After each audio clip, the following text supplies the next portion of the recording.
Hey, it's Dan. Welcome back. You're watching iAllegedly. I've got a really good one for you today because I am in Newport Beach at the Montage Resort.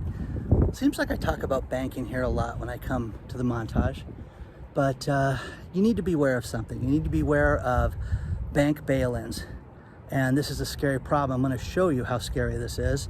And before I get into it, please take a second. Please hit the like button, the subscribe button.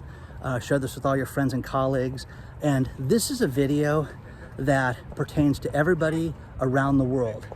You know, it's not just a regional thing. This is something that I'm going to show you. It's an international problem, and it's scary to say the least. During the financial crisis of 2008, there were bank bailouts. You know, we saw home prices completely get devalued. We saw countries completely get shut down and completely lose everything. And one thing that they did was they bailed out the banks. So the Dodd-Frank bill that finally got put into place in 2010 was designed so that you could get rid of bailing out the banks. There had to be a better way. So they came up with this better way, which is what they called a bail-in. And a bail-in is very simply put, it's this. You take the existing shareholders, people that are in the bank, the existing deposits that are in the bank, and turn them into shareholders. So they don't give government money. They basically take your money out of the bank and then call you a shareholder. Now, this has been done already in several countries, and there's legislation already set up to do this right now. With the 2008 financial crisis, you had tremendous problems around the world, and you had things that just couldn't get fixed in a regular way. Okay, writing a check, for example, and giving it to the banks. Now, what we've seen over the last 2 years with the health crisis is we've seen the banks be given hundreds and hundreds of billions of dollars. Okay, let's use the PPP loan program. The banks made so much money as a result of writing these loans, billions and billions of dollars, and they're still not happy with it. We're seeing the service completely go down to nothing. We're seeing branches eliminate tellers. I'm having people write me continually telling me how their bank went from 9 tellers down to 2. They're having branches close. I just met somebody here parking the car who was concerned about their credit union closing its branch. And I'm going to cover all this right now. Very simple problem with this is the banks are not making money, and they're having real problems with this. Regardless of the lies that they're telling you, it's not a supply chain. It's not like they're selling merchandise. They're selling a service that they cannot handle. And Fortune magazine just had an article that was released where they're talking about how all these people quit working for the banking industry and they're never coming back. They're never coming back because they're sick of working for the bank, and they're never coming back because the bank is not hiring these people. The bank has eliminated staff, and you need to be aware of this. Okay, there's that. Now, what is a bail-in? Let's go to the most popular one that happened in history, and that is in Cyprus. The country of Greece had a failure. And what they did with Cyprus was this. They could not write a check to solve this problem. They could not just give the banks money to fix this. So what they did was they took certain depositors at a certain financial level and cleared out their accounts. They took a percentage and said, these are no longer, you're going to lose X amount of percentage, and we're going to give you shares in the bank. Okay? Now, when can you trade in the shares? They're not tradable securities. You just get a share. Well, how do I get rid of it? Well, you don't. We're going to work that out. And the problem with this is that it's not like a traditional share of stock that you get in the stock exchange. And you can say, oh, Dan, this is Cyprus, is some third world country. That's not going to affect us. That's not how things are. What I'm going to do through this video is going to show you how, yes, it's going to be done. Yes, it can be done. And it's being done right before our eyes around the world. Around the globe, I'm going to prove this to you. So my background, first of all, I run one of the largest medical conferences here in California. I run startup and med tech events and help people raise millions of dollars. I am a connective marketer and have been successful with that. On a normal year, you would have conferences, 4 conferences a year, you have 300 people there, and we would get, an international audience that would fly in for one day for these events. Okay? Flash forward to 2022, and the whole world has changed. Okay? Now, far as the banking, here is what the most disturbing part of this is. During the Dodd-Frank bill, they had talked about different ways to solve the too big to fail problem. Now, with banks, they said that these banks were, quote, too big to fail. Well, they're not, and it's been proven. And one thing that we saw with all the PPP loans is that, it was when it first started, and this was in April of 2020, you heard all these horrific stories about companies like, Ruth's Chris Steakhouse, Shake Shack, different public companies that got PPP loans right off the bat, the first week.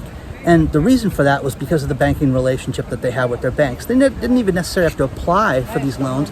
They were just given these loans, but the banks were given billions of dollars in commissions for writing those loans. And they did it with their best customers, which you can say, oh, that's right, it's good, it's bad. No, it's terrible, because it's your money that they were squandering and the banks made. So now you flash forward, and the banks have realized that they're not making any money right now, or not making enough money to sustain all the branches and to stay open. So what they did during Dodd-Frank was they came up with this BailIn program, and it was something that, how do we solve this problem internationally? Because most banks don't just deal with the United States, they deal with an international audience. Whether they want to admit that or not, that's what's happening. So they came up with this BailIn program. Now, I'm going to show you all these countries that have just re-upped the legislation to talk about the BailIn. Take a look at this. Now, when you look around the world and you look at all the different banking prospectuses, the banks are filing new prospectuses, and there's new things being proposed that are mentioning the BailIn. Start with Barclays Bank out of the UK. Barclays Bank is issuing new bonds, and this was dated January 20th, 2022. This isn't 10 years old. This is from last week, guys. Okay? And Barclays Bank is talking about how, please understand that this is bail-inable, okay, is the exact word that they used on selling those different bonds. And then you go to Toronto Bank, which is Dominion Bank, and you go to a completely another country, and the same verbiage is being used at the Dominion Bank in Toronto, and this is dated January 19th of 2022. And again, guys, this is happening around the world. Why are they issuing these new warnings that deposits and bonds are all bail-inable, okay? That they can bail in this product if they cannot make the payment. Now, again, this is one of those, look over here and don't pay attention to this. But this is happening across the globe. It's not just in two countries, and I'll show you some more. Now, one thing that India's done is India has called in their central banks to discuss a plan on what's going to happen with bank insolvency. Timing's kind of weird, don't you think? Here they're talking about what we're going to do if we see a problem in the near future. And this was this last week. They're planning on bail-ins, and they're planning on what they're going to do with depositors in that case. Again, another Canadian bank, Imperial Bank, they did the same thing. And again, this is dated this last week. So now you can sit there and say, okay, Dan, that's all these backwards countries, and it's, Canada's a mess right now, and India's a mess, and the UK, and it's not the United States. Now this is happening around the world, and you're starting to see things dated within 2022 that are bringing this all to light right now, and that they're getting ready for this. There won't be bailouts, there'll be bail-ins. The Isle of Man, okay, that's another one. Brazil, all these other places that are talking about this, it's too concerning right now. But the one that's the most concerning is the state of New Jersey. The state of New Jersey passed a banking law in 2017 about bail-ins. Okay, a big deal. It was 4 years ago. No, it goes into effect January 22nd, 2022. This should freak everybody out, because this is happening right now. So as you can sit there and say, oh, is this really going to happen? Yes, it's happening. 2 weeks ago, there were 10 countries that participated in a bank cyber attack, fake cyber attack. And again, you should be concerned about this, because the fake cyber attack, now they're talking about bail-ins, and that, it's not your money, it's their money. Now, again, What they did last time was they took a percentage of the high dollar accounts over, $100,000 and above, and took a percentage of those. Those people never saw that money again, okay? And they're going to give them a security. What good is a security that cannot be traded? Tell me that, because I don't understand that. If you have a stock and somebody gives it to you and you can't sell it instantly, it's absolutely worthless. But what we're seeing with this is that you have to be prepared for this, okay? This is not something that you should take lightly in any way, shape, or form. Have a relationship with your bank, have a relationship with your financial advisor. And again, with everything that we've seen since 2022 has started, 3 weeks into this month, you guys should look at how precarious everything is and get yourself completely prepared for this, because I'm telling you, something huge is brewing that we don't even know yet, but you need to be prepared. And when they're talking about legislation that you're not even being told about, and all these press releases, and again, look at the video description below, because there's too many of these, all these different articles written about bail-ins in the last week. It's too much. It's happening. Do not have a tremendous amount of money in your bank. Make sure you talk to a financial advisor. Don't get financial advice from me, because I'm not giving it to you. I'm recommending that you get some serious help. If you told me you were sick, you had cancer, you had some other life-threatening ailment, I would recommend that you go see the best doctor in the world. Why wouldn't you do that for your finances? Seriously. I spoke to 3 people the last week and got serious advice. It's pretty much the same advice that I got for myself in my personal situation, but I feel 10 times better making the decisions I'm going to make in the next week. So do that for yourself. But when New Jersey does this, when Indiana does this, this should be a concern for you, okay? This is not something that is, oh, Dan's nuts, talking about bank bail-ins. They're not going to take our money. Think about this. Just spoke to a subscriber who has a credit union, and the banks are buying credit unions right now at a record pace. Now, here's the other thing that I'm going to cover, is that all the bank closures that have happened in the last year. Now, bank closures are happening around the globe, and I get written to from people from Australia, UK, Spain, Brazil, all over the place. And the thing that fascinated me, the thing that got me into this story was Australia in the first place, because Australia is having a problem with bank closures, and they're just closing the banks. And this is happening in smaller towns. Now, when we here in America think about Australia, we think of Melbourne, we think of Sydney, we think of these big cities, but you've got these rural areas that maybe have 1 or 2 banks, and it's destroying communities. And there's a couple good articles I found about this, about how they're getting completely decimated because you don't have a bank for 200 kilometers away, and it's absolutely devastating for the elderly. It's devastating for the poor. Okay. Now the next thing is, in the United States, we had more bank closures in 2021 than we've ever had in any year. We had 2,967 branches closed in 2021. Wells Fargo led the race with 267 individual branches closed. But again, Bank of America, Wells Fargo, Citigroup, everybody is looking to get out of having branches and having tellers. You get some companies like Capital One that they're expanding in. We want to have our Capital One cafe where you can go and have coffee and a sandwich and talk to your banker and get your credit card nonsense handled.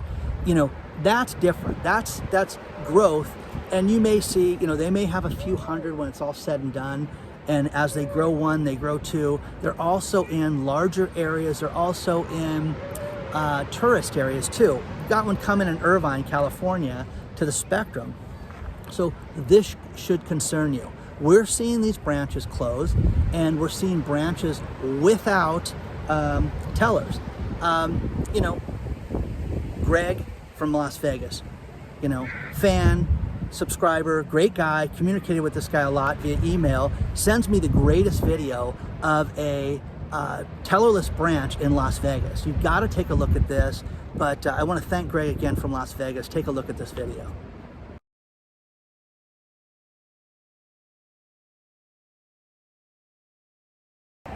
Now, here's the video that Greg sent me from Las Vegas, Nevada with the tellerless branch, and it's pretty interesting.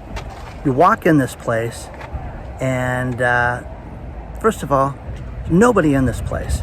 Now, I don't know about you guys, this doesn't seem very safe in the sense of, You clearly won't go here at night by yourself, but just nobody there. So, you've got bays of ATMs that are all inside, which I've used inside ATMs before, and I'm sure you have too. It's not necessarily the end of the world. But you walk up to this machine, and based on AI, you ask it a question, and it'll determine if and what they're going to do for you. So you ask the question, and Greg asked a banking question and needed to speak to somebody, so they send him over to one of the private rooms. In this case, he's going to go over to room number 2 and have a seat and get his banking question answered. Now, sit down inside the room, kind of a nondescript room, got the screen in front of it. So you have a seat. I'm going to let Greg take it from here and let him ask his question, because it's kind of fascinating what he asks. He asks the things I always say. So let's have Greg take over from here. This call is monitored and recorded for quality purposes. Hey. From the Bank of America Advanced Center. My name is Angel. How can I be of service today? Angel, I have a quick question. 2 questions. How do I do a wire transfer from here? Is that possible? No, sir. You have to do it in a financial center with a live agent. Oh, so I can't. And same thing with a cashier's check, right? Yes, sir. Okay. All right, because All right. All right, man. Thanks a lot. Take care. All right, bye-bye. That was absolutely amazing. Now, again, what is the point of this branch? It's basically an ATM inside of a building. And again, I think it's incredibly unsafe. I think that the degenerates of the world, especially in places like Vegas, you're going to have people get robbed in these branches. I think it's going to happen. I think that there's not even a security guard there. So, use it at your own risk, guys. But again, can I get a cashier's check? No. Can I get a wire transfer? No. Hey, I wanted to deposit, I own a gas station. I've got $9,000 in cash. Do I put that in the ATM machine? Clearly no. Okay, so what is the point of this? You guys want to sell me securities? You want to sell me, give me a car loan? Okay, they're telling people one day they're not going to write mortgages, and then the next day they're telling people that they're in the lending business and it's going to be strong in 2022. So, again, a video like this, you need to take a look at all the stories that are attached, because there's over a dozen that have to do with the bank bail-ins, and it's too timely with everything being as bad as it is. Look at the Fed right now talking about how they're going to have a digital dollar and they want your opinion on it. Oh, hello, okay? 2 weeks ago, you've got a bank practice cyber attack, and this happens. I mean, this is just, it's too weird, and you're not stupid. Don't ever forget that. So, nobody wants a share of their stock unless you want to buy Bank of America stock or Wells Fargo stock or JP Morgan stock to contribute to his $34.5 million salary.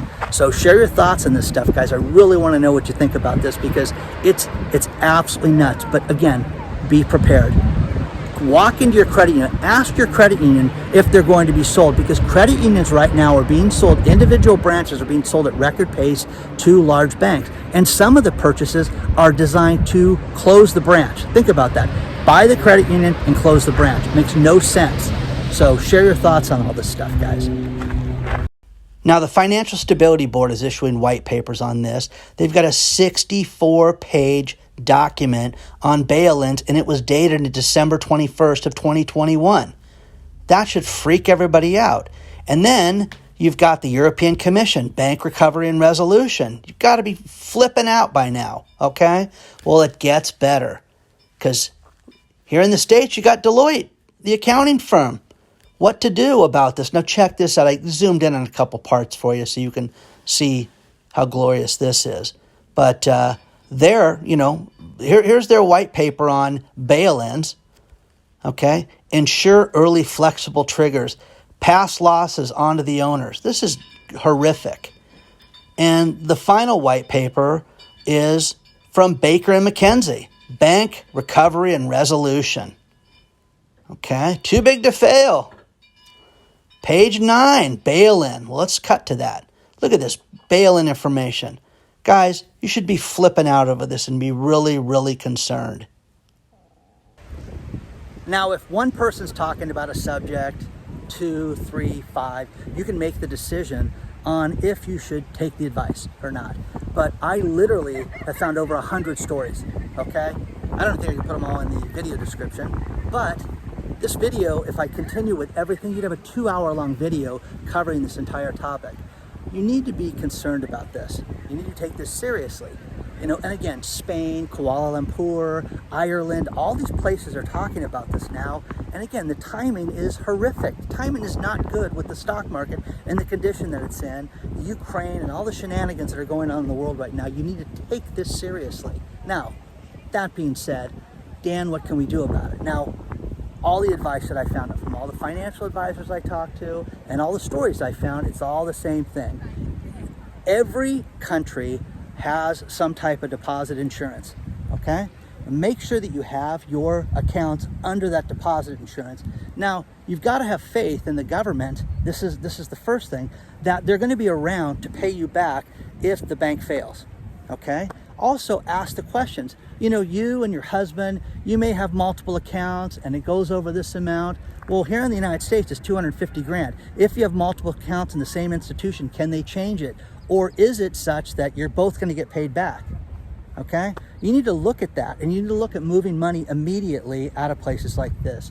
You need to also ask them their risk. What do these people have right now that they're investing in? Do they have a huge derivative pool? Again, even if you don't understand what that means, ask them what their investments are. Did they get affected by 2008? Are you guys doing that again? Are you guys lending in risky mortgages again? Are you doing stupid things that you shouldn't have done? Like a drunken idiot that's doing it all over again. Are you doing that? Okay? Ask the banker that. Now again, I don't care where you're at, okay? It's your money. And some of these countries are saying, listen, we can do this with as little as $8,000, 8,000 pounds in the UK. Well, that's horrific, guys, okay? Now, here's the other thing. How about if they write loans during this time and this goes into effect and people could be on the hook for the loans and the loans don't get funded? How is that even realistic or possible? Because I don't understand that one to save my life. They're recommending that people get into alternatives like precious metals. You can look at cryptos, okay? But cryptos this last week have really proven to not be a hedge against the stock market. Now people are going to flip out and say, you don't understand it. You don't understand it, okay? I'm not going to listen to some backwards hat wearing guy tell me he's got $8 million in the bank and he can't explain what this thing is a hedge against, okay? Is it a hedge against the dollar? Is that when we're going to see Bitcoin shoot up? Great. I want the answer, okay? But again, if you...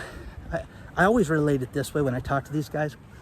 If you were going to come to my conference, you're not going to dress like that. You're going to be professional. You're going to present yourself in a professional manner. But I'm supposed to take you seriously because you have shorts and your hat's on backwards and you're the coolest guy you've ever met. No, okay? So different alternatives, different precious metals, metal stocks, things like that. But again, do your own due diligence on everything, but make sure you have your money in a safe spot. Have some in a drawer someplace, have some put away, and don't say, well, I've got it in the safety deposit box. What if the bank closes and you can't get to the safety deposit box? Okay?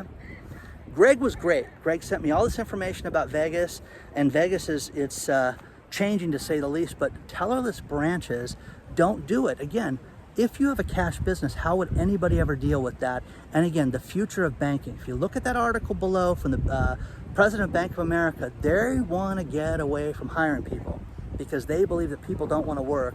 And they envision a world where you're going to do everything over your phone and through their app. That may be. But share your thoughts on all this stuff, guys, because, you know, again, knowledge is power. Knowledge can protect you from something like this, but take this seriously and understand that this could happen. Is it going to? No. But the fact that that New Jersey law goes into effect and they're talking about this and lawyers are talking about this and law firms, read the stories. Law firms are, what do you do if you get a bail-in? Because they've got wealthy clients that they're concerned are going to lose everything. Now, you know, heck of a problem to have if you have millions of dollars in the bank, but for us common folk that are out there working every day, we don't want to lose $10. We don't want to lose anything. So Take a look at this. But again, read these stories because it's very serious and they're not talking about this. This is going to be sprung upon us, out of the blue. I'm going to finish this video with these last few stories. And first things first, you can protect yourself. Get some knowledge on this and look into this because too much is happening right now for you not to be educated. What you resist is going to persist, and then you're going to have to pay the consequences of no knowledge on this. Oh, don't worry, everything's going to be okay. Our government will never let this happen. Really? You think that? Okay. Finance minister in Brazil, Paulo Judas, says that the Western world is asleep at the wheel for inflation. It has destroyed everything, and we haven't seen anything yet. Told this to CNBC, and his thoughts are brilliant because, again, this is real, and there's no fix to it. And Brazil has so many things that they export, but they also import tourism, and they're not having a problem. They are having a huge problem with that. Next thing is I found a list of how the Fed presidents are going to vote. If that interests you, you can see the link below. And the final thing that hasn't been dealt with yet is there was an investor on Stuart Varney, Scott Shield. He is a commercial real estate expert, and he's talking about the bloodbath that is going to come to commercial real estate. And here's the fascinating thing is that during the CARES Act, they did not have to report defaults on commercial real estate. That is until January 1st, 2022. Now they have to report these commercial defaults. And what you're seeing is you're seeing A-plus real estate, Manhattan, Beverly Hills, great place, great destinations, okay, that are going down for the count, that people cannot rent, and they are losing these places left and right. And the other thing is tourism, okay, and hospitality. You're seeing areas absolutely destroyed. Laguna Beach that I'm in right now, absolutely destroyed. As far as when I leave this resort and drive down PCH, you're going to see just an absolute ton of places that are closed. But this is not getting better anytime soon, guys. This is only going to get worse. And you have so many individual investors that have been able to put off pain and hoping that someone's going to come in and lease their spot and they're going to be able to make it up. It's over, Johnny. That's done. So share your thoughts. Don't forget to hit the subscribe button, like button. Don't forget I have a Patreon channel if you'd like to join us. You get more access to me. And onward and upward, guys. But do your own due diligence. Research this and look into this and understand that this is going to happen and it could happen.